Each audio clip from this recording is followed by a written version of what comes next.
In October 1973, the price of oil tripled overnight, and suddenly, the cost of everything from milk to gasoline to a new car became something ordinary families couldn't afford. It started in the Middle East.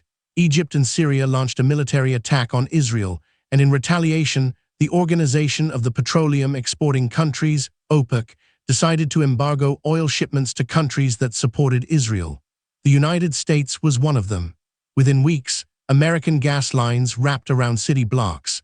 People waited hours just to fill their tanks, and many pumps ran dry. But the real damage wasn't at the pump.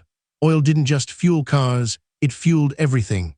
Plastics, fertilizers, synthetic fabrics, transportation costs. When oil prices quadrupled, manufacturers faced a choice: absorb the loss or pass it to consumers. Most passed it along. A loaf of bread that cost 50 cents in early 1973 cost nearly $1 by 1975. Inflation spiraled. The economy was already fragile. America was fighting an unpopular war, spending heavily. Now, with energy costs spiking, wages couldn't keep pace with prices. A family's grocery bill climbed. Rent climbed. Heating oil for winter became a genuine hardship for millions. Unemployment rose alongside inflation, a painful combination economists called stagflation. Manufacturers scrambled. Some reduced product sizes while keeping prices the same, a tactic called shrinkflation that became standard practice. Others relocated factories to cut costs. The American auto industry, especially, felt the squeeze.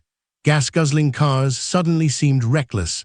Consumer demand shifted almost overnight to smaller, more efficient vehicles. What made the 1970s different from other recessions was the helplessness.